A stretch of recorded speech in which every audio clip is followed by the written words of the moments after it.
I want to take a moment to acknowledge Chair Morgan and of course to Board Member Green. I couldn't be more grateful to be here with you. I want to take a moment to be able to recognize the amazing work that your Community Services Board does each and every day on behalf of the hardworking neighbors in Marin City. Their dedication on behalf of Marin City is unmatched. They're relentless in their pursuit to be able to bring positive change to this amazing community and all the neighbors that they serve. And I think we owe them a debt of gratitude. And if you could please join me in a round of applause and say thank you to the Marin City Community Services District. I also want to acknowledge Supervisor Stephanie Moulton Peters. Supervisor Peters, her heart is with Marin City.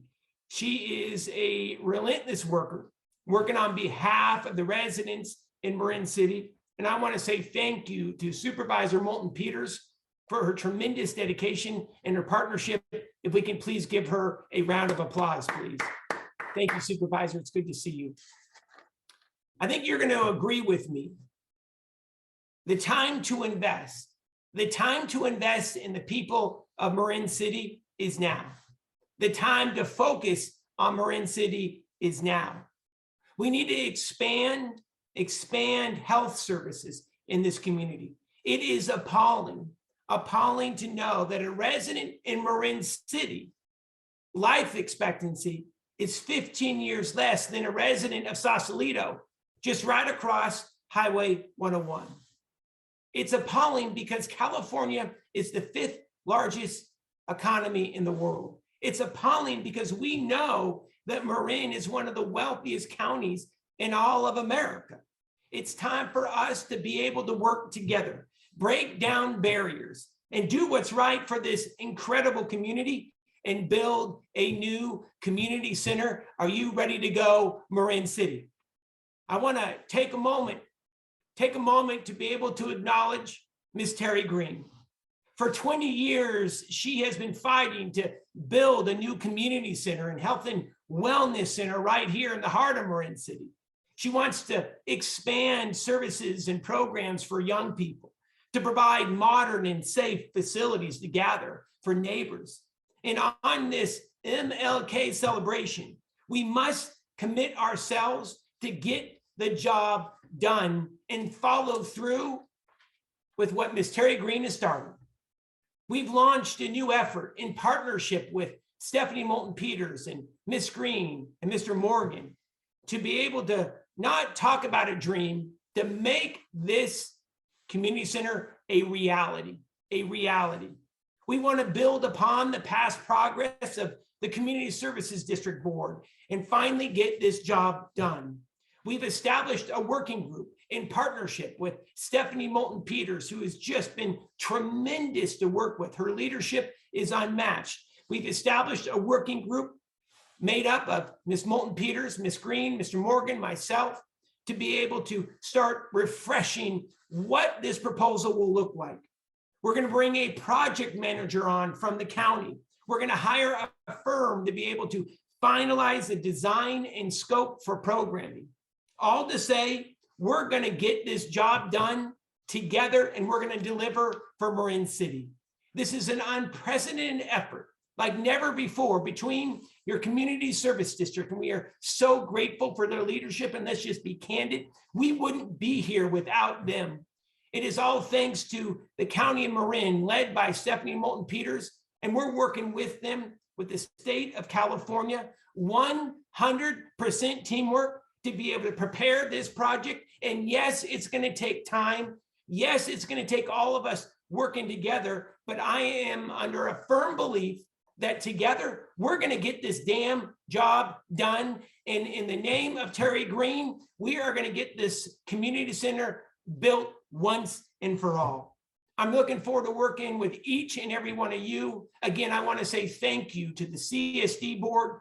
Thank you to Supervisor Moulton Peters for your leadership. And I look forward to working with each and every one of you to be able to bring this dream into reality. Thank you so much for having me today. Thank you so much, Senator McGuire. You cannot hear it because I have it on mute, but indeed there is applause in the audience multiple times throughout your talks. Thank you so much for joining us today.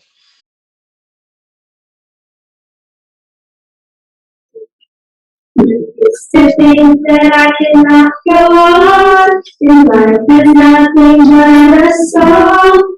But now I know the meaning of true love.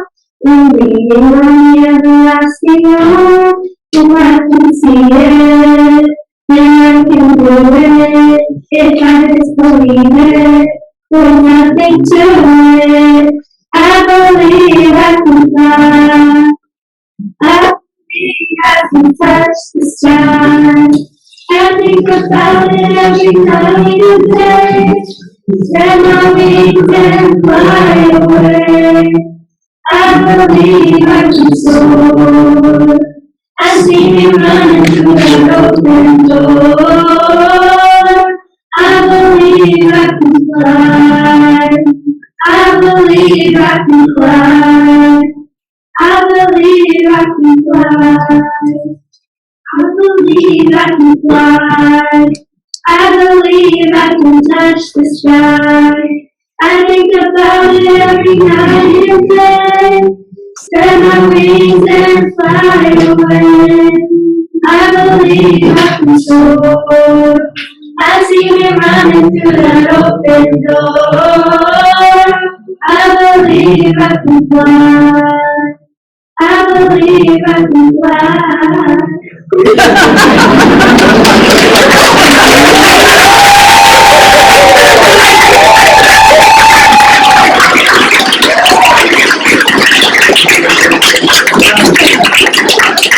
I love the way they got the flutter in the end. That wasn't a bad joke. That was a flutter. You know what I'm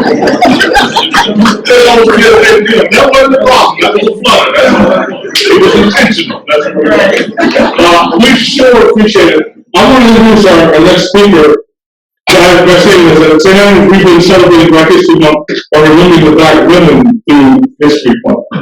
At the great speech that Martin Luther King made, which I have agreed, there are two women that were prominent about that street. One of them was my mentor, Frankie Hall Wynn. Frankie was the person that he heard saying, "I have a dream of all but a joke." And so the text of that came from Frankie Hall Wynn, a Black woman. And he was struggling in the streets the first half. And then there was another Black woman by the name of Mahalia Jackson. And Mahalia said, "Tell him about the dream now." And when we were told about the dream, then the speech took another dimension. All of this is to say that while we remember Martin, let's not forget the Black women around him that lived along the day after year.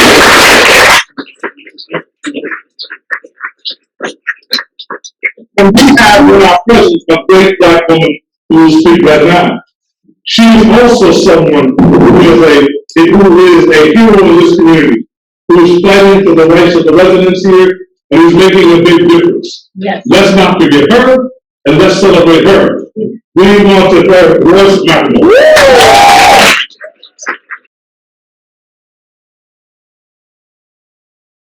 I'm part of fourth generation Marin City grown.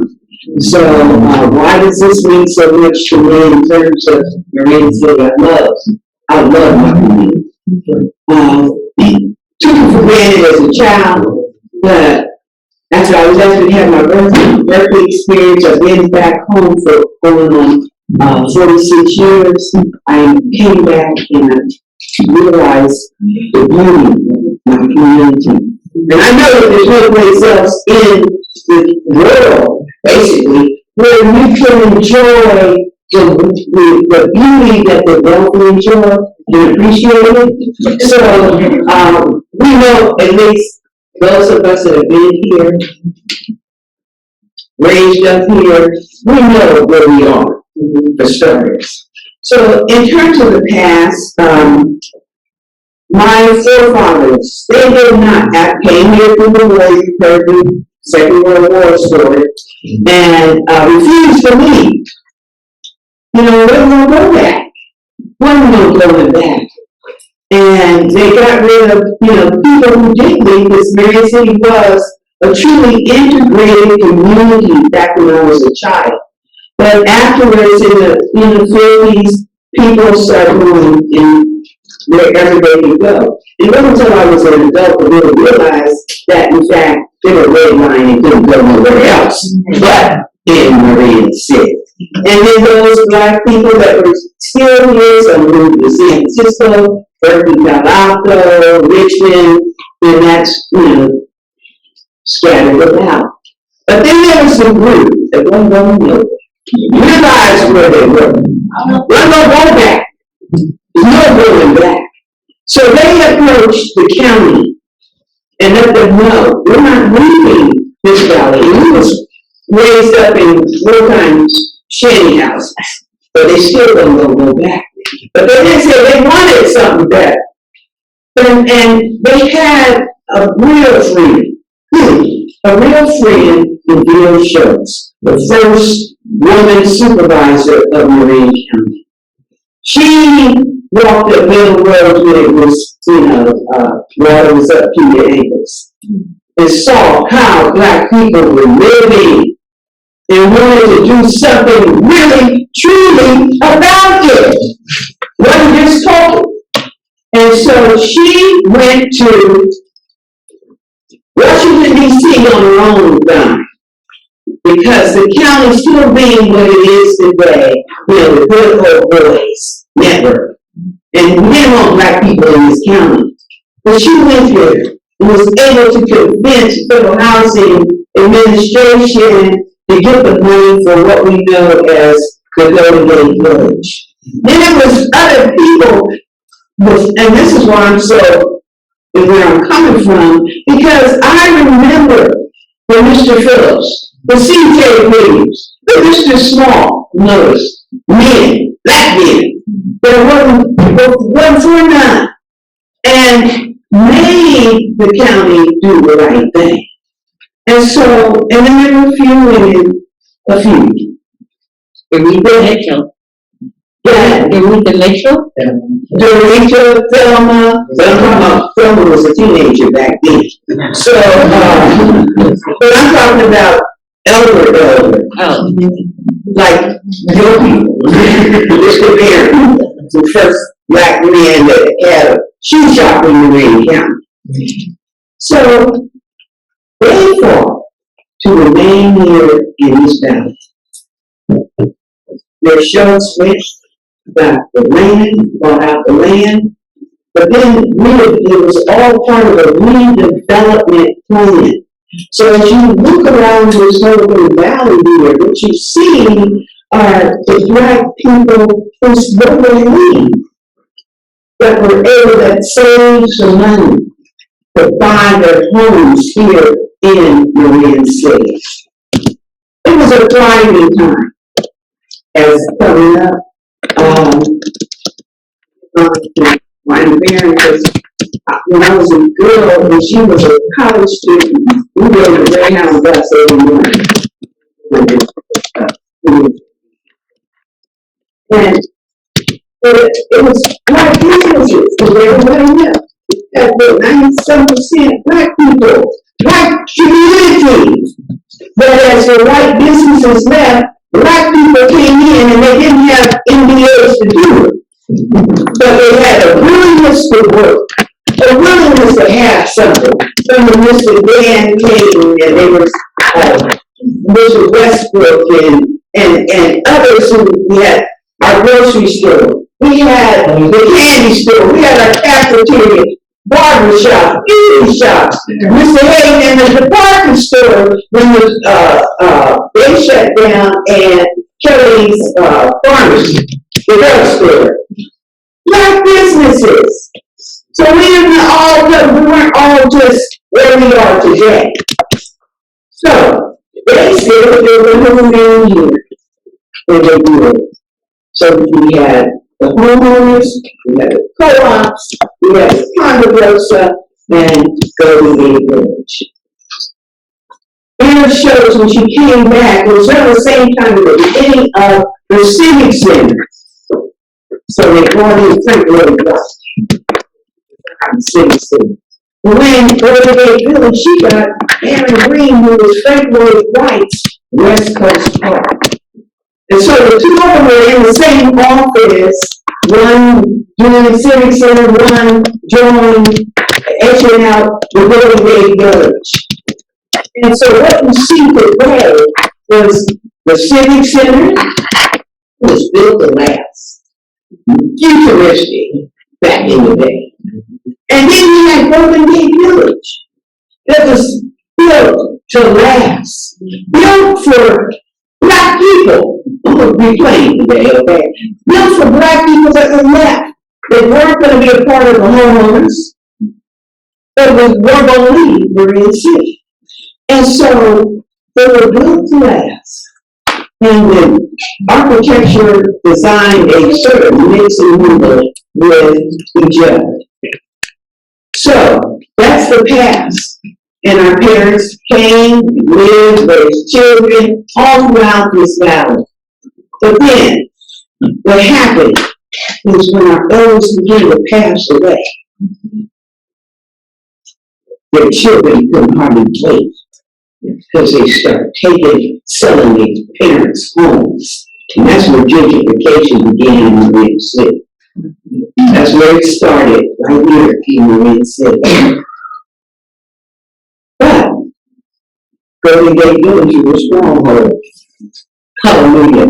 And that's where it went from 90-some% and down to 70-some% Black people in this valley.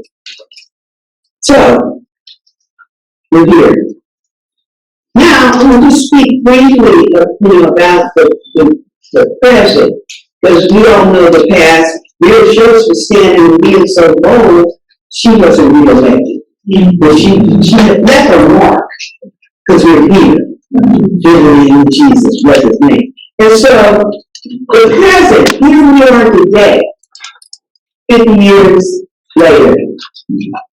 Gentrification took over, but there are still some of us that are here and not going anywhere. Not only that, I myself, I was always the youngest in community affairs. Now I'm the middle. So, but that's where I learned from Mr. Phillips, C.J. Williams, the Phil McKinney's and Miss Halls, etc. In terms of they were not going to take no for an answer from anybody. And I give God the glory because he turned my life around and I'm one of him. And so that's why I'm so persistent, because it's not about money. They try to buy me off, but when I had to beat to the chase, so let's beat to the chase. I'm a Black woman that can't be born with soul. It's not even about money for me. I got to win. I'm not impressed with all that money. Not to sell my soul for my people. And I'm standing on their backs, living at Golden Gate Village. And see how the county, and we're in our 80th year, we're going to celebrate that later on this year. But for 80 years, the county wanted to move Black people out of this county. That's been the fight. For 80 years. So here we come on down to Golden Gate Village. And I've been in the struggle with the Golden Gate Village before I went to Berkeley. But then in coming back and looking and appreciating where I'm living, and at one point I was even the House of Authority Commission that they never appointed me. So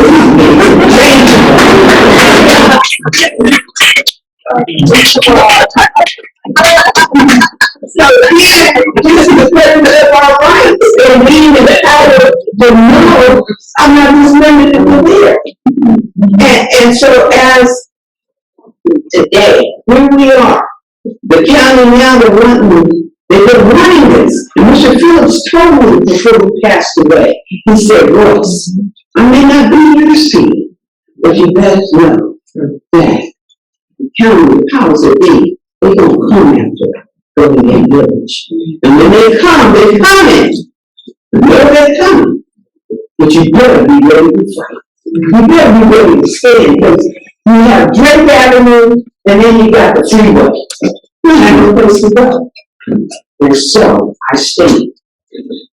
I stand after seeing that the Civic Center was applying for the World Heritage Organization. I said, Golden Gate Village, if they should be on the National Historic Register, same people, same time. So I spent my own killers in this and hired a historic architect to see, is it worth it? Found out, oh, it's worth it. And I said, okay. Then I said, well, can they stop it? They as in the powers that be? No, they can't stop it. So my daughter, who's in Africa, wrote a $5,000 grant and it was funded. So with the $5,000, my own $2,000, we embarked upon the National Historic District. And Daniel Roy, who is an architect who lives in Marin City and worked with Aaron Green, I asked him to work for us when we put the application together. He counted it an honor because he worked with Aaron Green. And so he put a seamless application together. When we went to Shippo, there was Louis Jordan up there and some of his lackeys. They were there to try to talk it down. Shippo looked at him and told, shame on you for letting this beautiful architectural marvel and go into disrepair on purpose. It's called demolition by neglect. And so, but in here, it went on. Housing Authority fought it to the Friday before it was put on the National Historic Register that following Monday. And the county has never respected Golden Gate Village as a national Black historic district. They should be proud about it. Instead of it being that dirty secret because the land is valuable. Now that as Black people, we have outlived our usefulness in this county. So therefore, they don't want us here. But we ain't going nowhere. So that's where it is.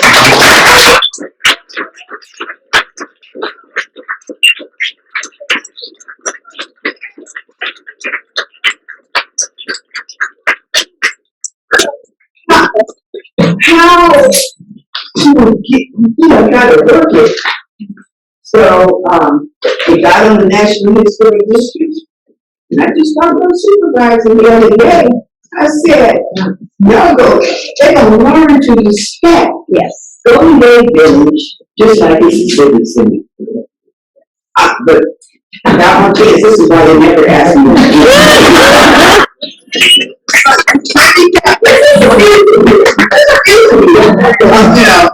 There's a future here.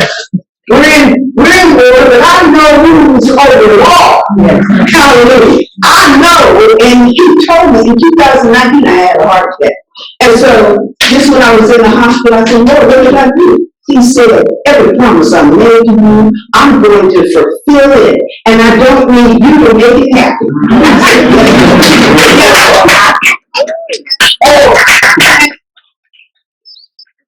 To make this happen, we're just vessels obedient to the call. And so as I was putting it together this morning, I said, Lord, what am I going to say? Past, present. Present is, Housing Authority did all kind of dirt.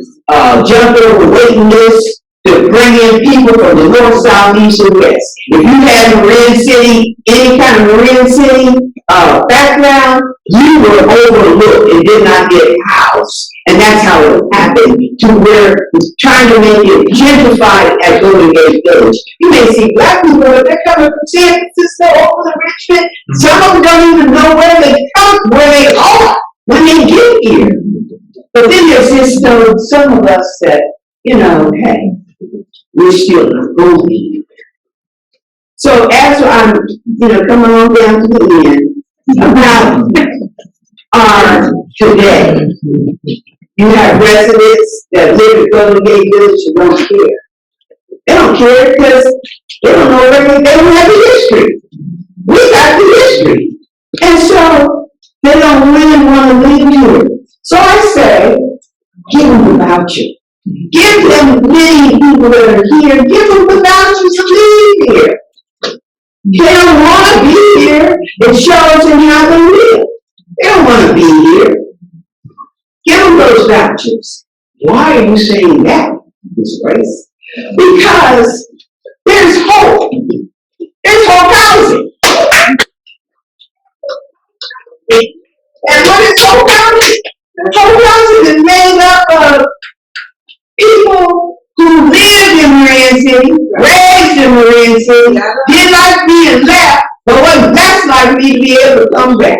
And so these are people who want to come back home. You got people hanging every day, coming from everywhere, to hang in Marin City, because that's home. Anytime that there's really a community event, you see people that were raised up in Marin City, wanting to come home. And so the good Lord gave me whole thousand this morning. I said, I gotta find Tijuana's number and call her to let her know why people are wondering, well, where are the residents? Because I'm on this struggle. But we got a board member. She was here, Beverly. But yeah, building. Yes. And so our future is, you know, no building on Golden Gate Village. And I told our supervisor that the other day. I told her, I said, there's no building. You're not going to build anything extra. We want deep green renovation and retrofitting of our homes. I said,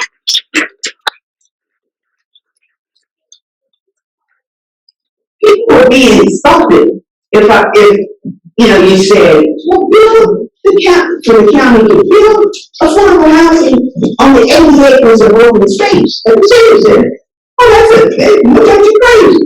I said, for that same reason, look at us crazy because you're not going to be able to build here. And if you think you are, yes, I will be that one. I said, because it's my money that's in us there. Okay, not nobody else's. So I'm, for the next generation, just like I'm here to be able to live in safe, decent, sanitary housing, so is the next generation.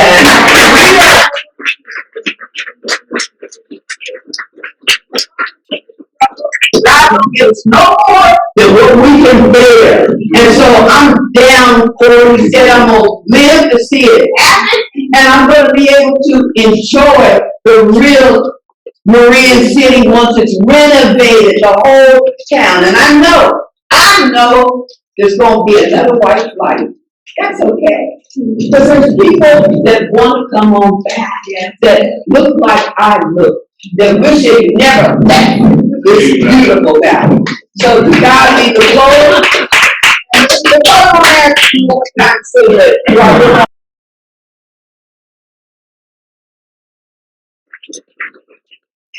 and I'm really honored to be with you this afternoon.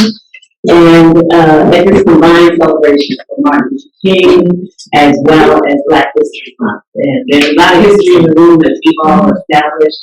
And certainly, let me first stop and say I want to thank all those that organized and worked behind the scenes to make this event such a beautiful event today. It's really my honor and pleasure to get a chance to share with all of you. And we don't want to be missing an opportunity to also celebrate our first nomination this evening.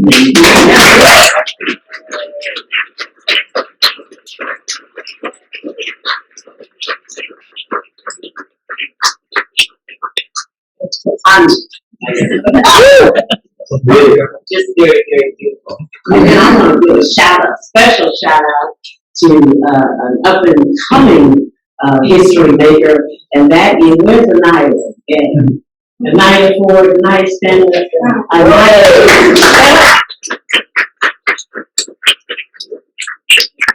shout out today because she just made the National Honor Roll.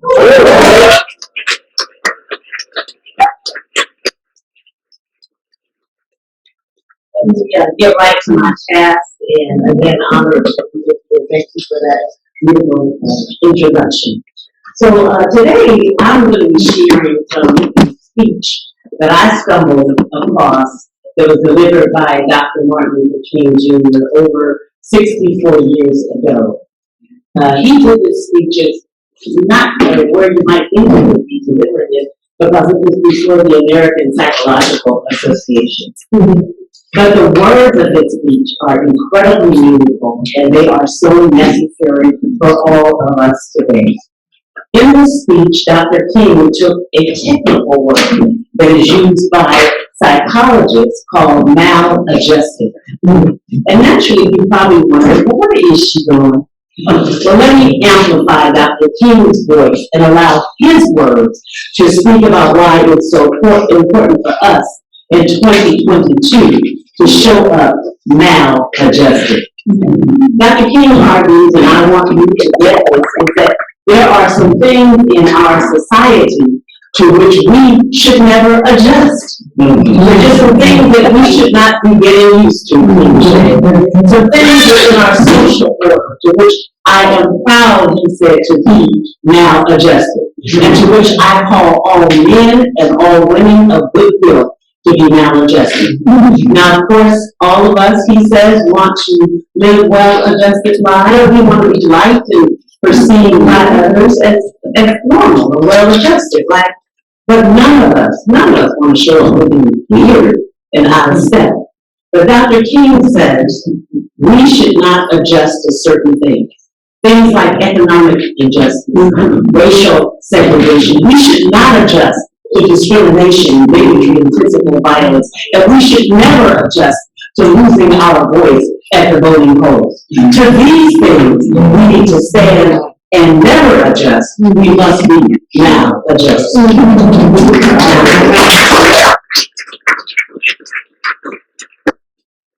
Y'all know that Martin Luther King led a nonviolent freedom movement and became a world figure.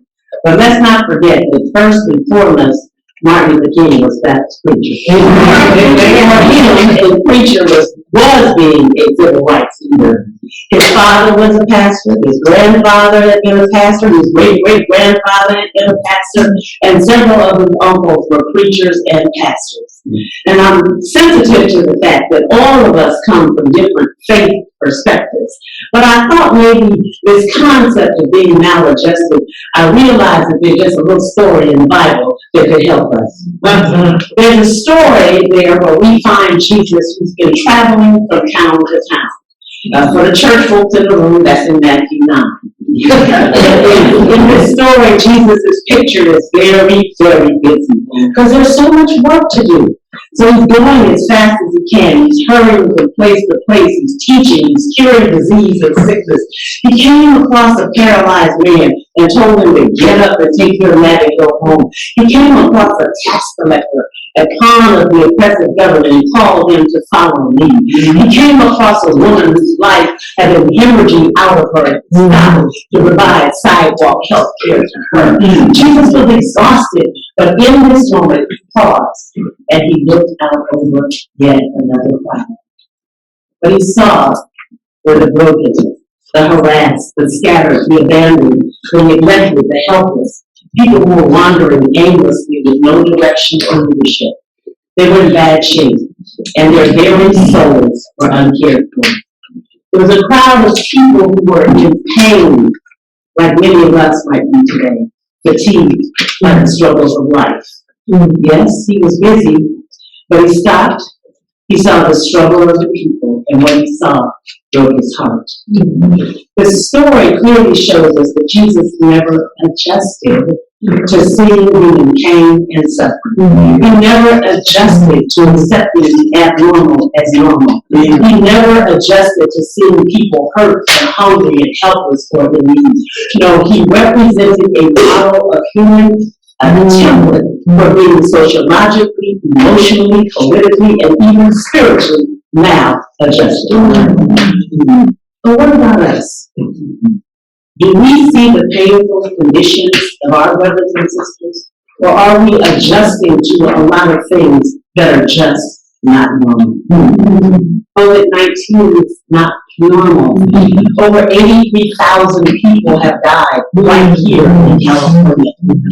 Many of us can't visit or console those who are grieving. Our holidays are confusing because we're trying to adjust to a new way of celebrating. But there are lost jobs, lost income, lost housing, and we can't even send our kids to school without masks. None of this is normal. The pandemic exposed the abnormal inequity between the rich and the poor, the haves and the have-nots. People are worried about the rent, the food, the necessities. Our brothers and sisters are sleeping in the street. Children are sleeping in homes. Yet we don't even see them anymore. There are racial injustices, and Black men are dying in the streets every single day. But it appears that we have adjusted to the abnormal. On January the 6th, 2021, there was a full-blown insurrection and attempted coup. Watching people scale the walls of Congress, knock down barriers, break windows, and threaten legally elected officials' lives is not normal. There was violence fueled by the hatred of some supremacists and the words of the President of the United States. That is not normal. There's a crisis in our democracy and an attempt to take away our voting rights. But to these things, we seem to have adjusted. This is an abnormal people, my brothers and sisters. It's an abnormal moment, and I pray that we feel with compassion that these things we will refuse to adjust to.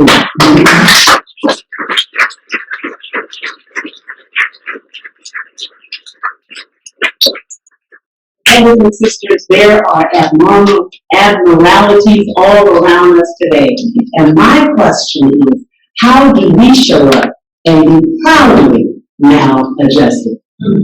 The first thing that we have to do is we have to stop and see the pain of the people. In the 21st century, we are literally inundated with news and images 24 hours a day.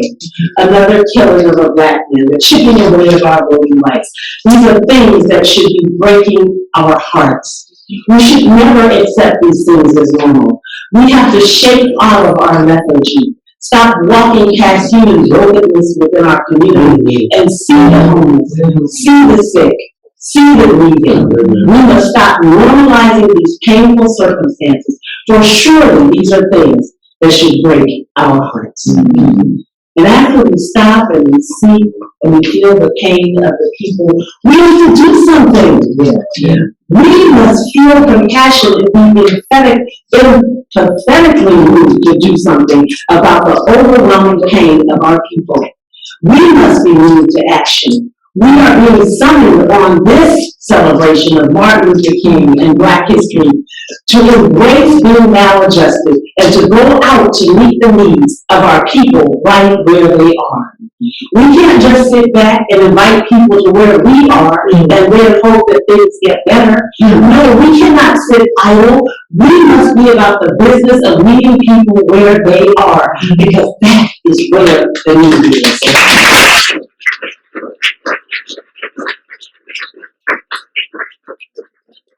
Because for now, adjusting people to do something about the mistreatment of our fellow human beings. Let's do something. I pray that something has shifted today in this space. A shift that causes you to want to embrace being maladjusted and be moved to do something different. I hope that you see and feel and that you are ready to do something. Yes, we are currently still in the pandemic. People in our community still have their needs. The hallmark of Martin Luther King's ministry was compassion. Martin Luther King saw the need, he felt the need, and he was moved to meet the needs. And if we are to be more, if we're going to be doing more than just celebrating Martin Luther King, we can join the company of the maladjusted so that we see the needs of our people and we are being moved to compassion to do something about the need. So as I close and take my seat, if you ever get a chance, stop by Morehouse College. You'll find a statue of Martin Luther King. And it strikes me that the statue what strikes me about it is that the artist depicts Martin Luther King with his right hand raised, and his finger is pointing, his mouth is open. It is as if in that statue, Martin Luther King is still speaking to us today. And as I stood looking in awe at this great man, I realized that there are a lot of words that he has given us that we can use today. So I'm going to use Dr. King's own words to help make this plain.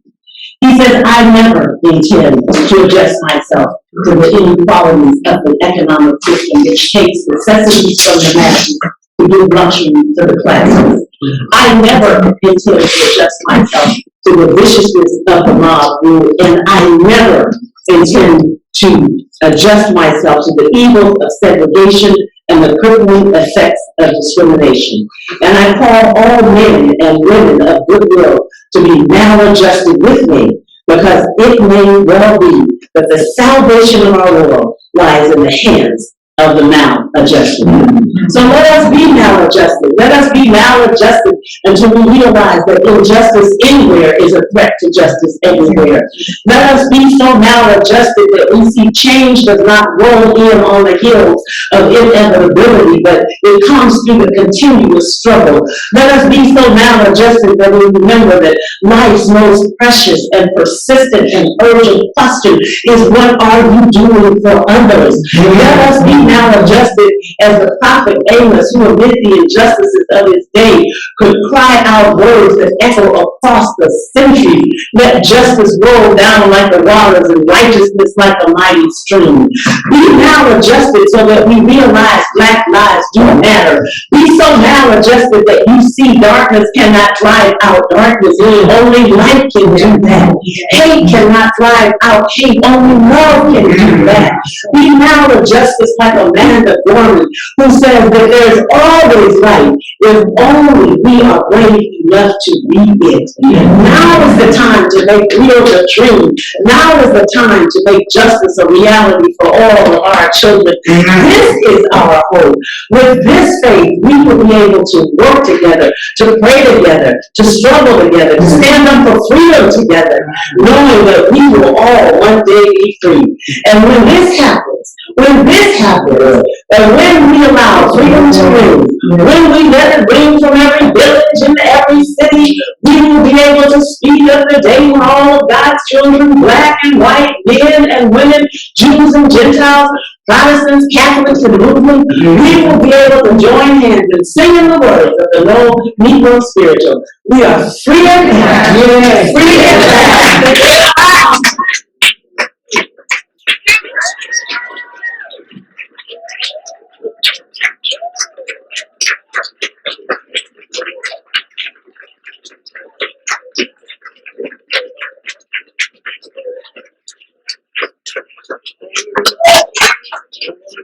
We're going to ask Sister Carol Thomas to come and lead us in the melody. And because I do think there's an altar call, I don't know about you, but I want to be maladjusted. Amen.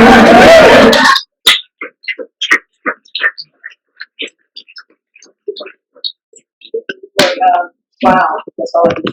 Wow. I'm excited on today. Blessed assurance, Jesus is mine. Oh, what a foretaste of glory divine. I'm an heir of salvation, purchased the blood,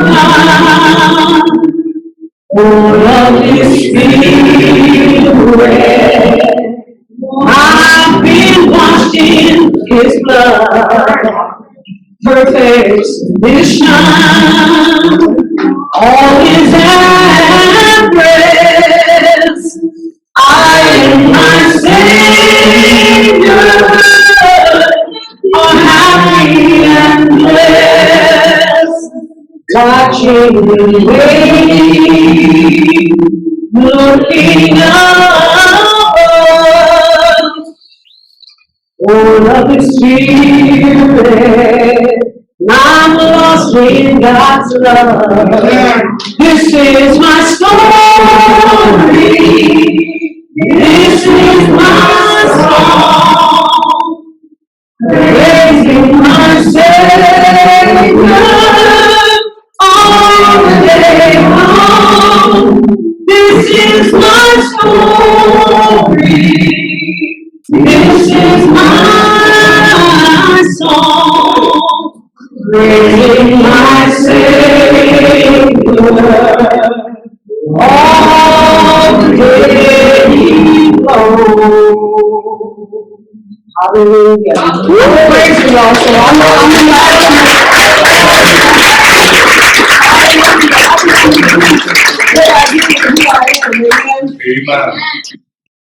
Amen. come this one day.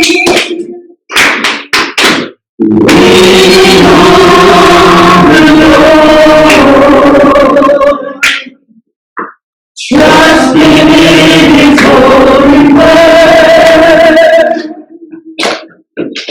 He never failed me yet. I'm singing, oh, turning around.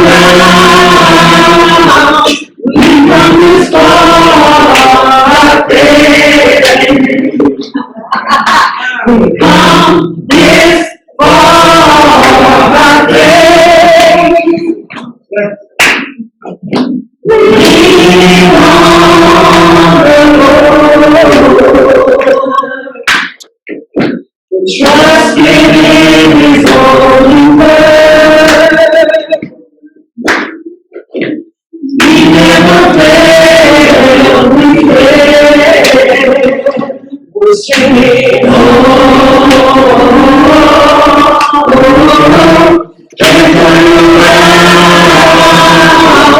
We run this far by faith.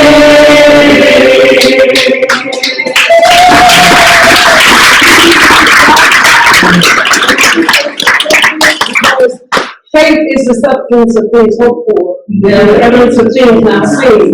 So there's a hope, hope housing, amen. And we as a people need to have not only hope but faith. Amen. Without faith, it is impossible to please God. And we have a lot of people in the room, a lot has been said. But what came to my mind when we were hearing this picture was, how can you say you love God whom you cannot see? And you hate your brother. Amen. So, and we're talking about us as a people. So when we say we love God, we must love one another. Amen. Love is of God. Amen. Yes. I have a faith that sees the invisible, that expects the incredible, that believes the impossible, faith that can conquer anything, faith that uproots life's problems, faith to know our God, He can solve them, faith to envision our freedom. I have faith that can conquer anything, faith to reach those things that seem unreachable, faith to find the things that are unbeatable, faith to remove the unmovable, faith that stands the invincible, faith that can conquer anything.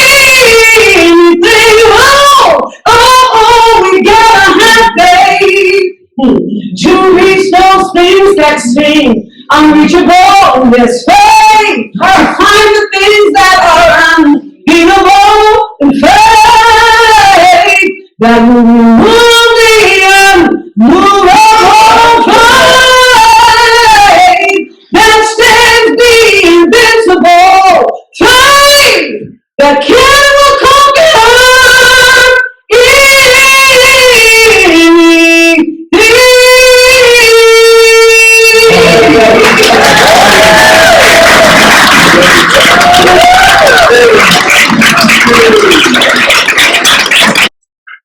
Hello, my name is Alay Wheeler, and I am an environmental justice advocate with Marin City Climate Resilience and Health Justice. Marin City Climate Resilience and Health Justice is a nonprofit, community-based environmental justice organization that serves a disadvantaged and overburdened community. Marin City Climate Resilience and Health Justice was founded by Ms. Terry Green, a resident of Marin City for over 70 years. Marin City Climate Resilience and Health Justice advocates for equitable inclusion in decision-making, planning, and emergency preparedness. Our focus areas are centered around climate change, sea level rise, community resilience, public health protections, youth environmental science camps, habitat restoration, hazard mitigation, water, soil, and air quality, in addition to social equity. Today, you will be hearing from members of our team and also participants in our environmental science camp, or who we like to call our young environmentalists. The voices you will hear today are from Sion Farron, a young environmentalist, Lauren Mims, a young environmentalist, Octavian Green, a young environmentalist, Ziggy Stinton, a young environmentalist. And then we have our environmental justice advocates, Freewani Casa, Shannon Bynum, and our assistant director, Shanaka Green, that will be sharing today. Next up, you'll be hearing from Ms. Freewani Casa, who will be talking with you all about our historic wetland and the habitat restoration that we're getting ready to do. But before we get there, let me give you a little backstory about our historic wetland. There was soil and sediment testing done by Northgate Environmental Management Incorporation in February of 2021. Based off of the findings, we found that there was toxic contamination, toxins that have been listed on Proposition 65, which is the Safe Drinking Water and Toxic Enforcement Act of 1986.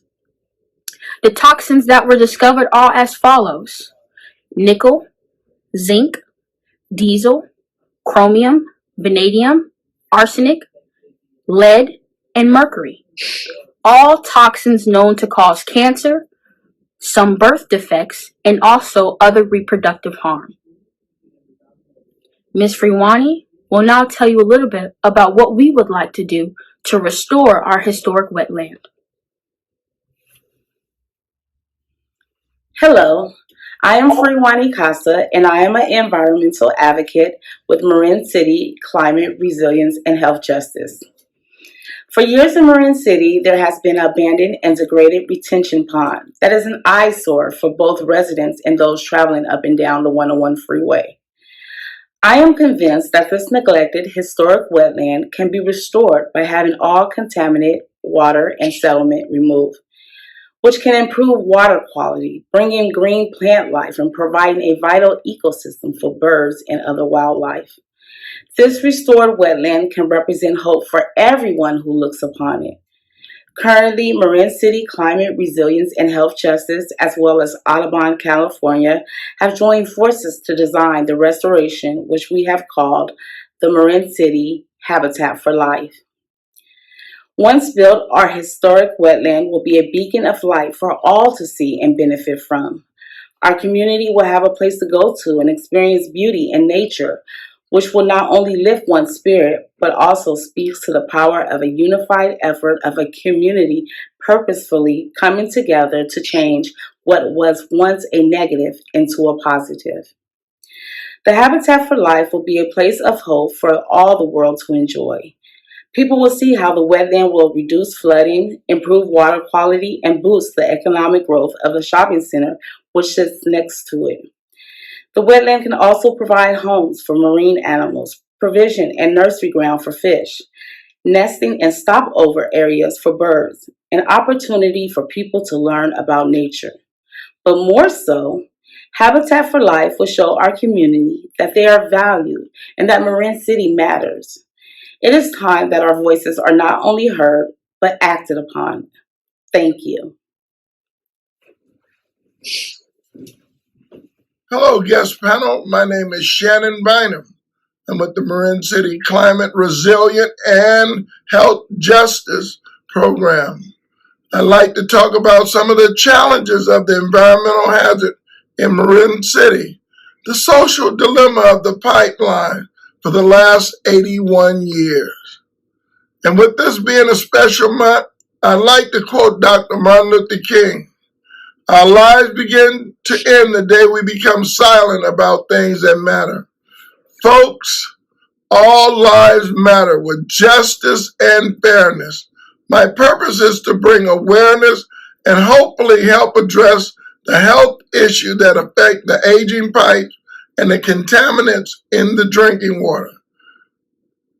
We're asking tap water quality testing and revamping the storm drain pipes today. Martin Luther King School was built 8 years ago without concern for the drainage and stagnant water.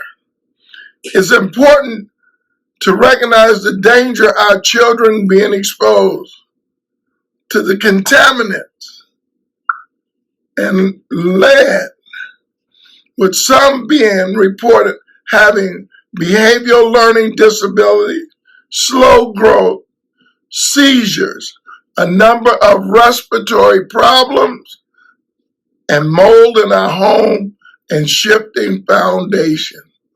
Wake up, America. We've seen the impact of Flint, Michigan, and their community. We don't want to be a mini Flint.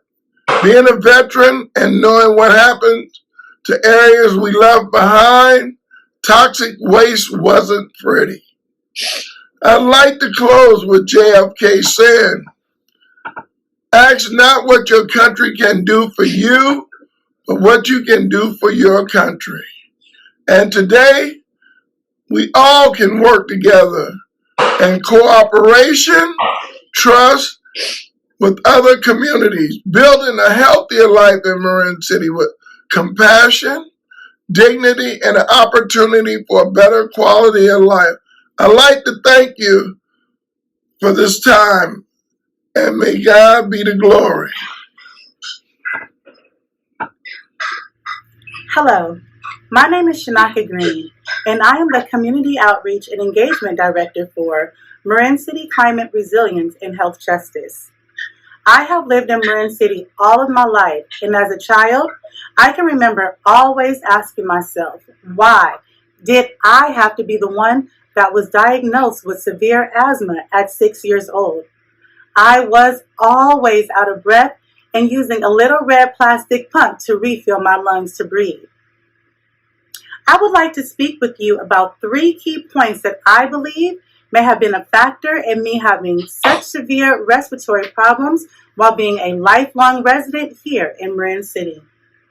Marin City has an EPA-identified unassessed Superfund site from World War II, just 2 blocks away from where I grew up. And according to residents that have been here since the early 1940s when Marin City was first built, they say that there are other unidentified Superfund sites here in Marin City. And those chemical dump sites have rusted barrels that may be leaking into our watershed. Doesn't Marin City matter? According to a community water survey, the water quality in Marin City has been recorded as smelly, cloudy, or brown and metallic tasting, and some residents are scared to drink from their tap.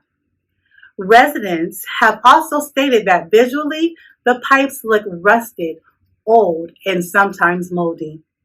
And one of the biggest concerns that come with old pipes, especially those that were made of galvanized iron, which was commonly installed in homes built before the 1960s, is the risk of lead buildup and subsequently poisoning of the entire water system. As you know, over the past 11 years, Marin County has been deemed the healthiest county in California. Yet residents here in Marin City have the highest chronic disease rate. Why is our community suffering and all of my neighboring communities within Marin County thriving? Why don't we have the same opportunities as the other cities have here in Marin, such as water testing and updated pipes?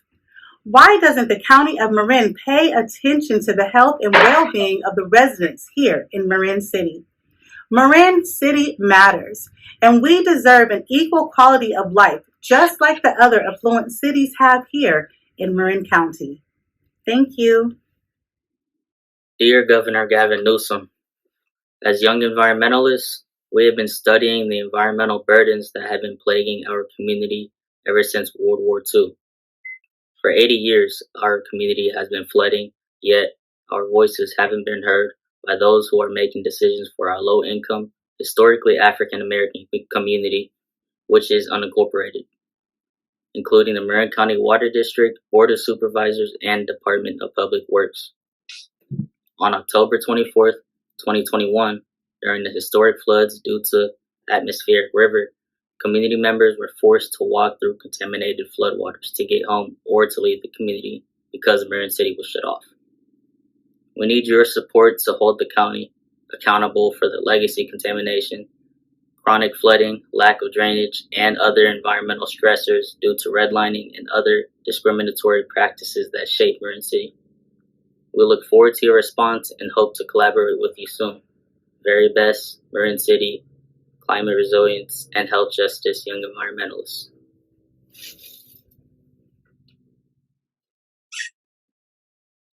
Hello, my name is Lauren Mims, and I'm going to read you my poem, Can You Help Us?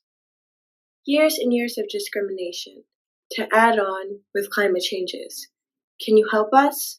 Sea level rise, floods uplifting high. Again, can you help us? Air pollution up in the skylines, affecting us humans to die. Why aren't you helping us? Helping us to breathe, to live and to thrive. When we speak, all you hear is gibberish. When we scream, you still so decline. Us yelling and expressing, can you help us to prevent this, for us to survive? Generations and ongoing generations, and yet we still can find the missing key to the equation. Illustrations, slowly drawing the troubles, adding and adding more struggles. Sleeping on the beauty of herself, Mother Nature, but nobody cares about her, they just care about their own papers. They'd rather let us be dumped in our downfalls and be trapped in our web of cries, because they ignore the 4 words, can you help us? Days and nights.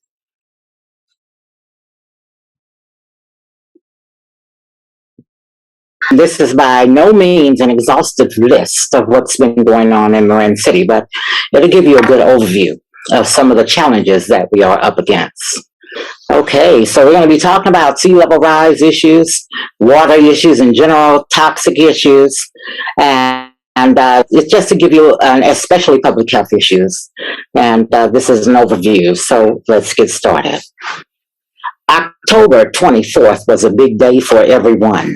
The atmospheric river. What I'm showing you here, this is a NOAA map, and on October 24th, in Marin City, I'm showing you 4 feet, but the reason why I'm showing you 6 feet is because we did have some 6-foot issues scattered in Marin City of water as well.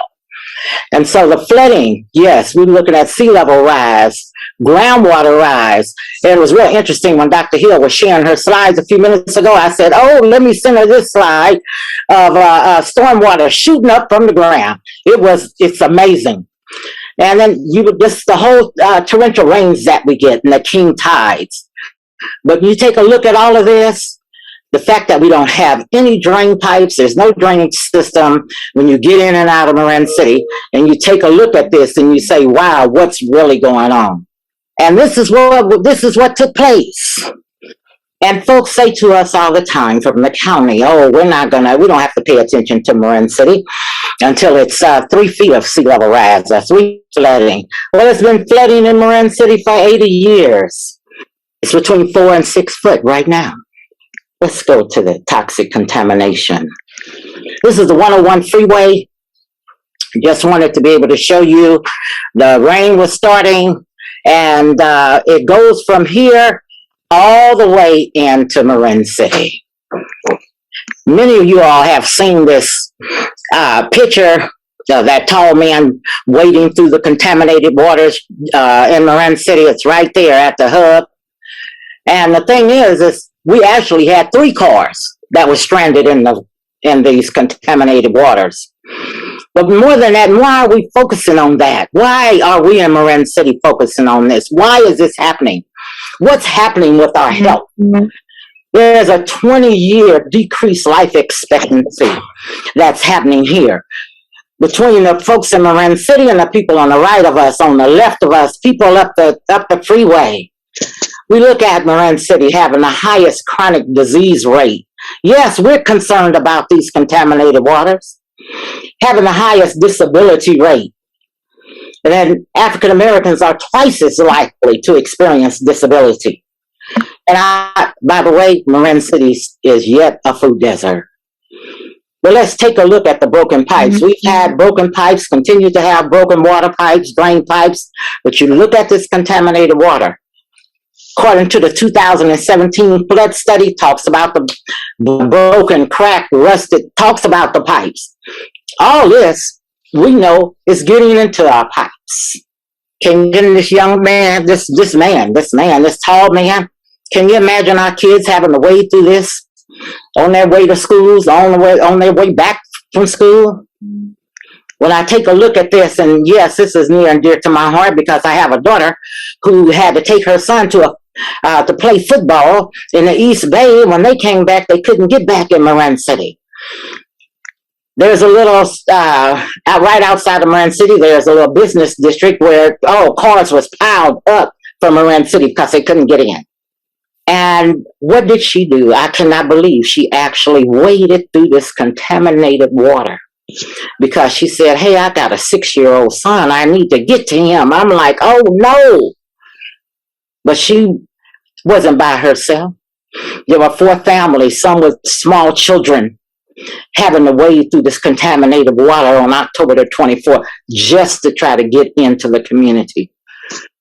Folks been wading in this water for 80 years. I waded in it on my way to school in Sausalito. Again, why is this still happening? Lack of investment, and disinvestment kills. Pollution kills. Water pollution, soil pollution, air pollution. We're 99 on the CalEnviro screen there. What's the end result? Our bodies are polluted, bringing on an early death amongst the people who live here in this community. Yes, Marin City was designed and built for folks to come here from the south to work in the shipyards. We were only 4 feet from the ships, 4 feet, 4 blocks from the shipyard. So you're talking about issues of redlining? You're talking about issues, I think Dr. Hill said, I think she called it a soup, toxic soup. I called it October 24th, that was a swamp. Why? Why is this still happening? The Marin City Climate Resilience and Health Justice, this is our team. And we're an environmental justice organization serving the disadvantaged and overburdened community of Marin City. We advocate for equitable inclusion in planning, decision-making, and emergency preparedness for the Marin City community. Why do we say that about the planning and decision-making? Because most of the time, we're not even brought to the table. We ask to be at the table. We're not even brought in when it's time to make decisions. But we're trying to elevate what's going on in the community right now. You know, the world's going to have to know what's happening in order for change to come about. Let's look at our focus. Climate change, sea level rise, community resilience, public health protections, community outreach and engagement, intergenerational leadership development, youth environmental science camps. Matter of fact, our young people, we have them for this summer. In the spring, we'll have them over the Christmas vacation. But the young people are saying, you know what? We need to get our Governor Newsom to come on out here. And so they're going to do a writing campaign to try to get him to come and speak on the 17th of January at the Martin Luther King event. We need to be able to, we have to elevate these situations. 80 years of flooding, nothing has changed. Things have gotten worse. There's nothing like having to see your sister on oxygen 24 hours a day. It's nothing like having to see your mother before she died on oxygen trying to breathe. It's nothing like seeing folks having to go dialysis, young people and old people. It's nothing like seeing people with all kind of respiratory illnesses. Chronic diseases exist here. Why is that? Why is it that we have clusters of cancer all over this community? What is here?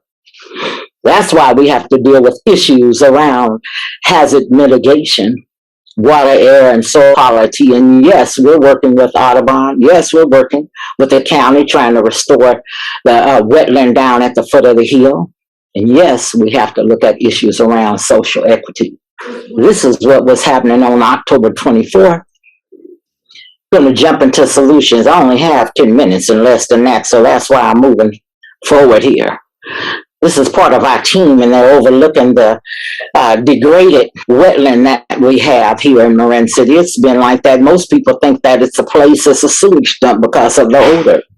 But we want it to be a place of beauty. And yes, we have some issues right now because, number one, we want to really be able, we have to have an additional sediment testing.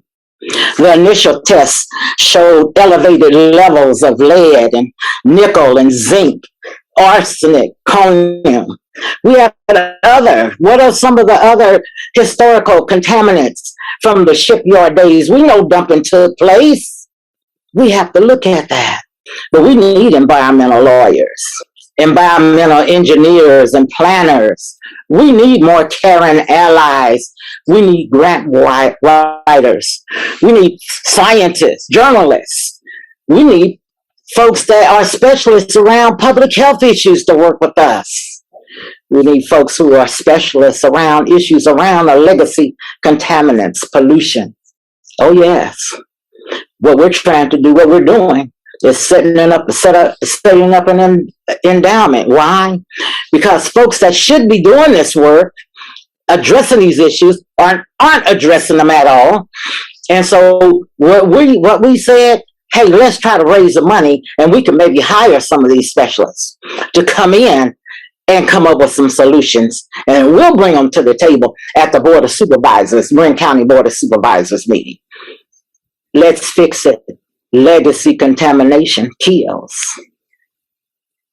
It kills. What we need, and for those of you all that may know these organizations, the Marin Municipal Water District, we need new water pipes in our community. We met with them a few months ago, and we wasn't even on their list. I'm saying, look, you're putting in new pipes all over the county. When are we going to get some new pipes? Our pipes have been bursting. Our pipes are corroded. Come on now. Let's take a look at this. Let's take a look at some of these lead issues. Marin County Department of Public Works.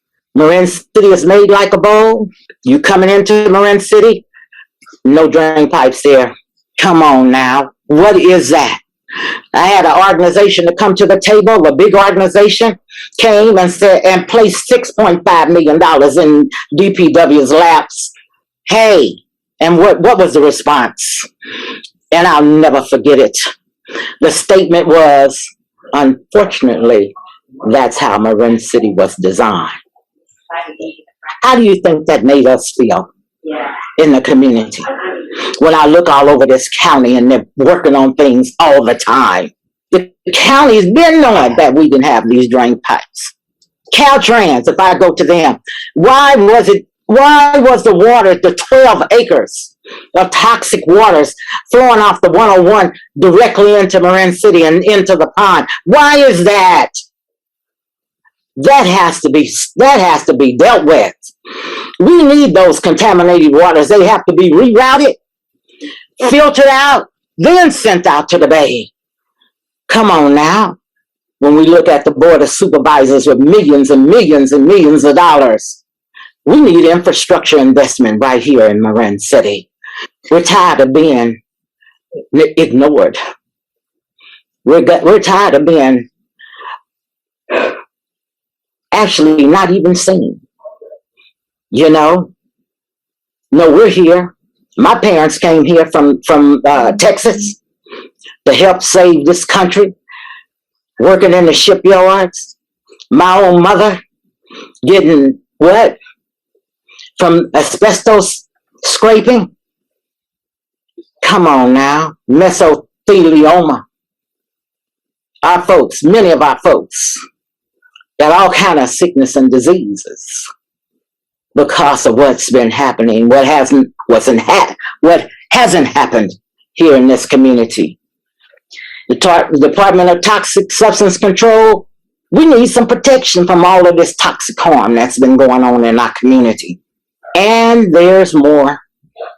Big regulators, we need you all at the table. We need you in Marin City. We need help. Thank God we just got the Army Corps of Engineers in to help us with an evacuation. We don't even have an evacuation route. One way in and one way out. There are all kind of issues that we have. What do we need you to do right now? We need everybody to spread the word. Let everyone know what's going on in Marin City. Let everybody know about what's happening here. Share with your local politician. Advocate for social and environmental justice in Marin City. To support our endowment we just started, we have you could send it to 3001 Bridgeway Street. Here it's on there. To the post office there. We've got to restore health in our community. It can become an ally. What you see here, there was a big march that Play Marin had a major march, over 300 folks marching, and we joined forces with them. And do you know these young people and their parents were so excited they grabbed signs, and this march, these young people, they marched all the way to Mill Valley, talking about stop the flooding in Marin City. That contamination kills. These young people and their parents said something have to be done. So you all can get in touch with me, Terry Green. I'm the Executive Director of Marin City Climate Resilience and Health Justice. I'm located at 630 Drake Avenue in Marin City. Here is my email, terrygreen@marincityclimateresilience.org. And I'd love to talk with you all. Focused on building a better and more just world. Dr. King understood that an inclusive American democracy, if we could truly achieve that ideal, would be a powerful force for peace and justice. He gave his life for that cause. And other civil rights champions, like my dear colleague John Lewis, who unfortunately we lost last year, well, they risked and dedicated their lives to that cause as well. Our great champions of civil rights and social justice understood that progress is not a straight line. That arc of the moral universe sometimes wavers and bends backward. Big victories sometimes have to be re-won to bend things back toward justice. And that's where we are today. Our country has gone backward in recent years on some core values, including civil rights and voting rights. In fact, the very concept of inclusive American democracy is under attack right now. We're being forced to defend victories that were fought and won long ago, like having a democratic republic and guaranteeing everyone's right to vote. Across this country, state legislatures are introducing hundreds of bills to restrict access to the ballot box and to put partisan political operatives in position to override and nullify election outcomes that they disapprove of. This insidious movement is driven by Donald Trump's big lie, and it is straight out of the racist, anti-democratic playbook that leaders like Dr. King and John Lewis fought to overcome. I want you to know that my House colleagues and I are pushing back. Last year, House Democrats passed multiple election integrity and voting rights bills, including the For the People Act and the John R. Lewis Voting Rights Act, to restore and protect the fundamental right to vote. Unfortunately, due to arcane congressional rules and relentless gridlock in the Senate, these measures are stalled right now. So that's our challenge this year as we reflect on Martin Luther King's legacy and what we can do to carry his work forward. Senate inaction is unacceptable.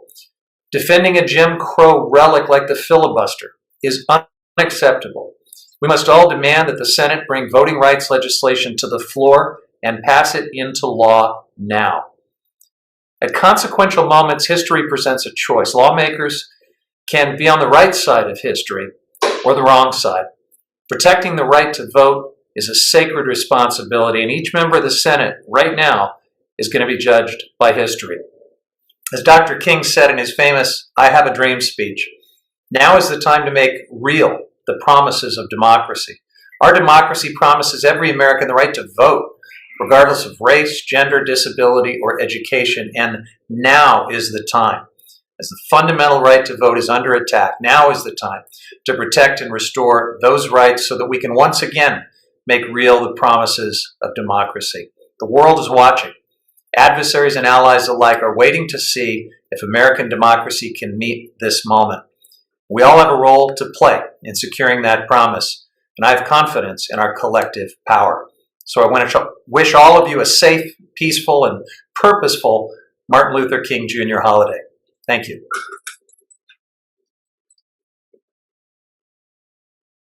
Precious Lord, take my hand, lead me on,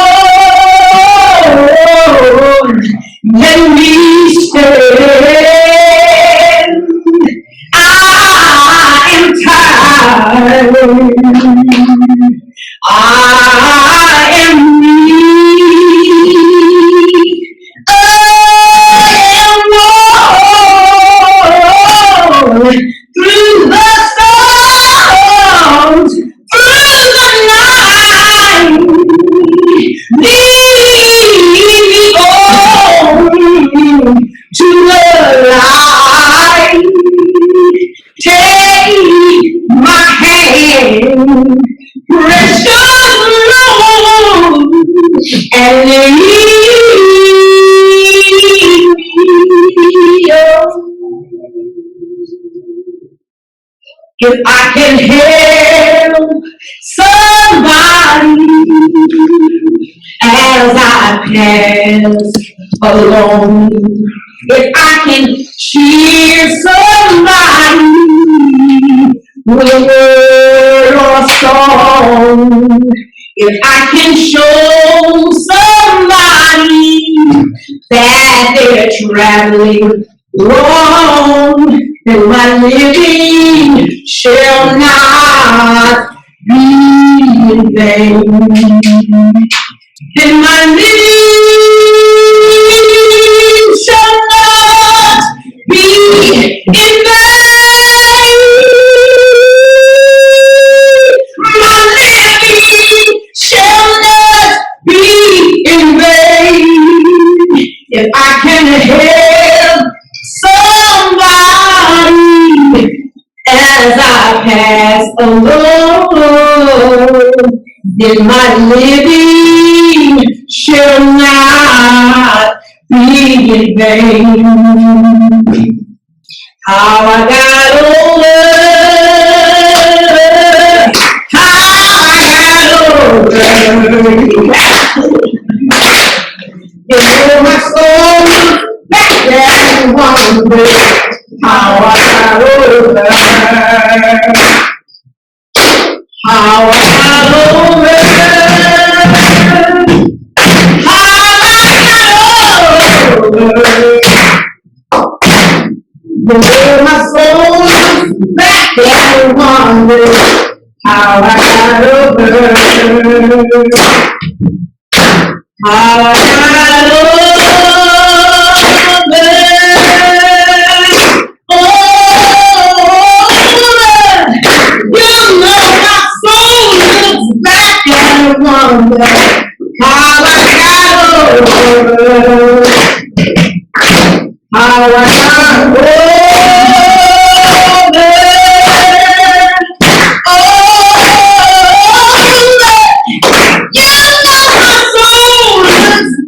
And wonder how I got over. We shall overcome.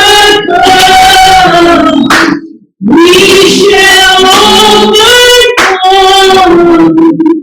We shall overcome someday. Deep in my heart, I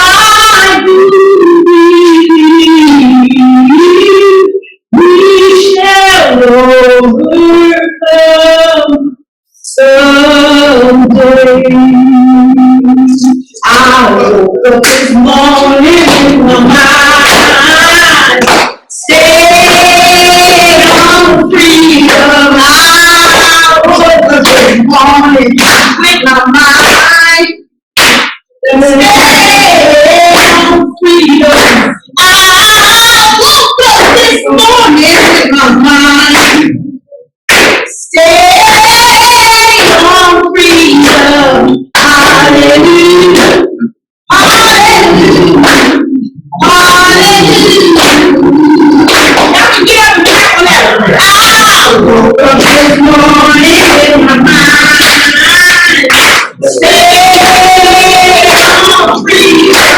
I woke up this morning with my mind stay on freedom. I woke up this morning with my mind stay on freedom. Hallelujah.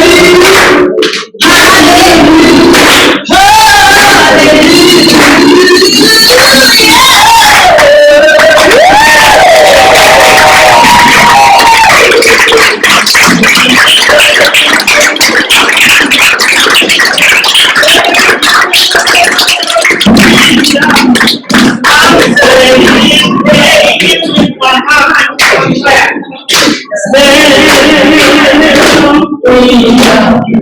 I'm singing and praying with my mind. Stand on freedom. Hallelujah.